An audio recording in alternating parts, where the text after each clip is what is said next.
Hello archers, it's Knockdraw here, and today I will tell you how I almost found my endgame bow, the Saber X from Vader.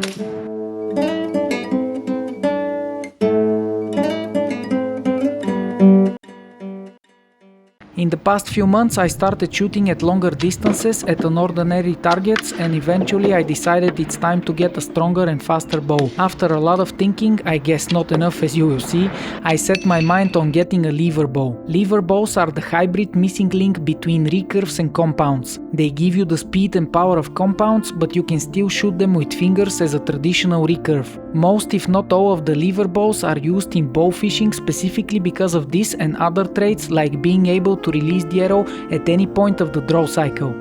Despite being a niche type of bow, there are several brands and maybe around 15 distinct models made in the past few decades. And after several rounds of rethinking and research, again not enough, I decided to go on with the Saber X from Vaderbows. I had to order through an intermediate company that imports goods from the US, since Vaderbows don't have international shipping.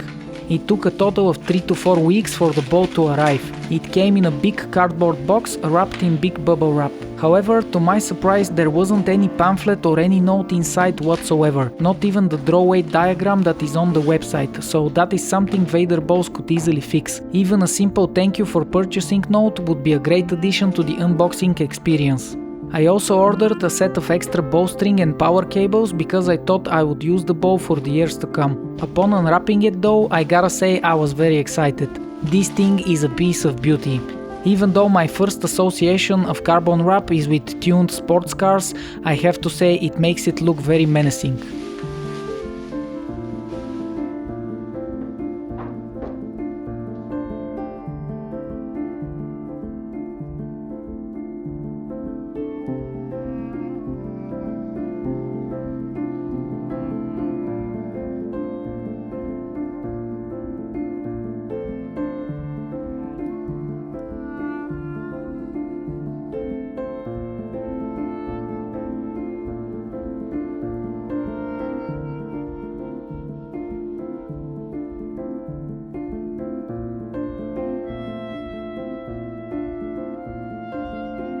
Upon further and closer inspection though, the first impression changes a little bit, because the closer I looked, the more I started to notice little imperfections. There are several places where the carbon wrap is a bit scratched, or maybe it was overheated or something. Also, on certain elements you can see clearly the edges of the wrap, but nothing too crazy though. There are also some areas where you can feel the carbon wrap is a bit rough, mostly on the handle. Not sure if you can see them, but there are tiny bits that stick out, but it's not like they're poking your hand or anything. It's just not as smooth as in other places. Overall though, there weren't any major damages or defects due to shipping. I think these minor imperfections could be just part of the manufacturing or finishing process. The bow itself is built quite sturdy. It's made of a carbon and epoxy alloy, and almost all of the metal parts are actually titanium. As you can see, the weight of the whole bow out of the box is around 2.7 pounds or 1.3 kilos. It is advertised as the lightest lever bow that exists. Another minor gripe with the quality is about the strings on the bow. As you see, in many places the serving is not perfect, and there are some gaps where the serving is not continuous. Nothing on the main serving part of the bowstring though, just the end loops. I should also mention I intentionally bought a left-handed bow even though I am a right-handed archer. I shoot Slavic and thumb draw, so the arrows go on the right side. And I have to say the handle is okay, but not the most comfortable regardless of which hand you use.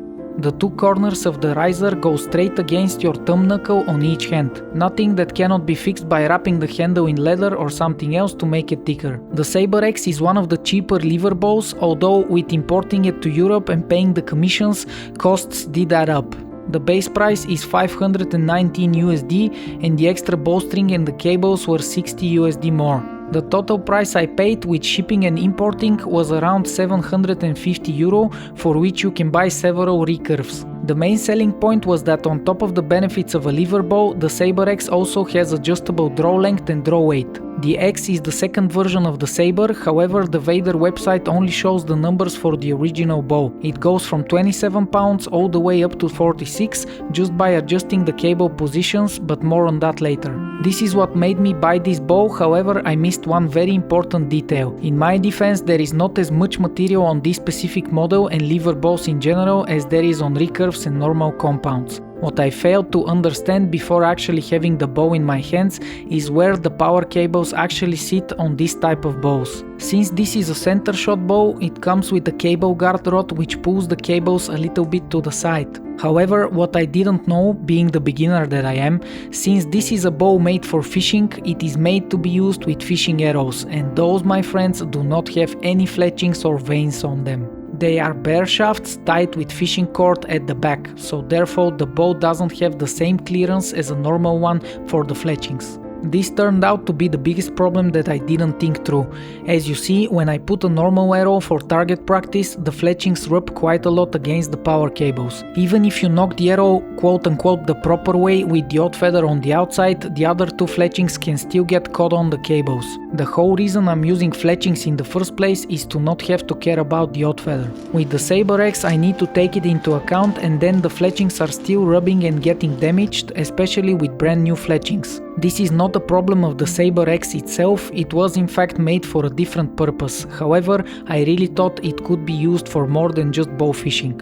I contacted Vaderbows and they gave me directions on how to address the situation. Basically, the way to make more clearance is to use a so-called offset cable guard rod, which in simple terms pulls the cables even more to the side to make space for the fletchings.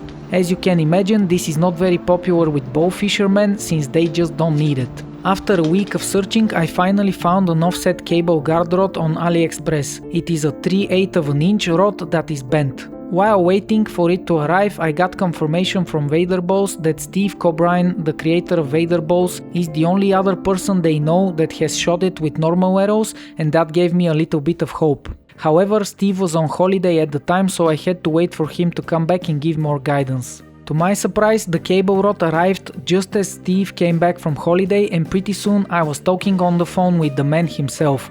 Honestly, I cannot give more credit or praise about the customer support experience. Big shout out to the Vaderbow team.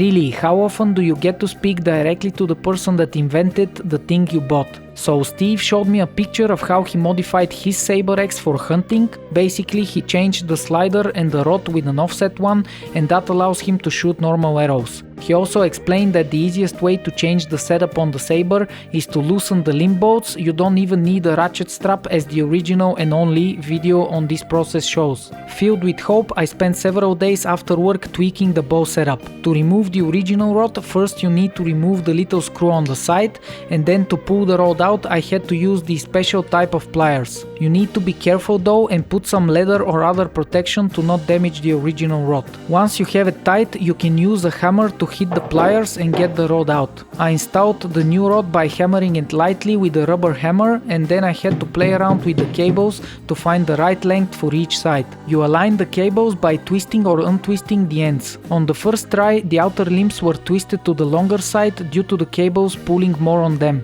On the next day I tried again and got everything lined up visually, but when I shot an arrow the string was popping out of place, which meant the outer limbs are still not aligned perfectly. After another session I managed to get everything set up correctly, the bow was straight, the string was not popping out of place, fletchings were not rubbing against the cables, the offset rod was doing its job. Everything looked perfect. Unfortunately, when I went to test the bow, I managed to shoot no more than 4 arrows before I felt the fletchings rubbing against the cables when I knocked a new arrow. It turned out that the guard rod just couldn't bear the sideways pressure, and it got bent so much that it was now touching the string. It's 8 mm of metal. It actually gave my Dremel tool quite a challenge because I had to shorten it, which only made it stronger. But in the end it wasn't strong enough.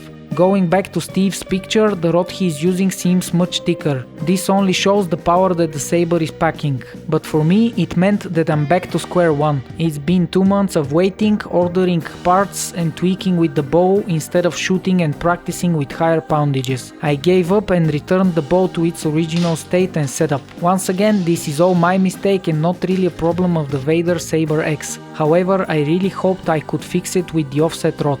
There are some stronger rods being made, but again only in the US, and even there some of them are out of stock. But getting them means more money, once again importing them to Europe, waiting for them to arrive and not being sure if they will work at all will just add more to the frustration. Overall, the bow is great and delivers. It is lightweight, powerful and fast, it is adjustable, but the issue with the arrow clearance is what makes it not the endgame bow for me. If you are in Europe and into bow fishing, just curious or think that the fletching clearance is not such a problem for you as it is for me, reach out to me in the comments, as I really wish to find a new owner for the Saber so that it doesn't just collect dust on my shelf. Once again, thanks to the Vaderbow team for their help, I appreciate it. I will be keeping an eye on version 3, I hope they can make it support normal arrows out of the box. Also, let me know if you have any suggestions and what you think of lever bows. If you like the video, please support the channel, and as always, stay on target and I'll catch you in the next one.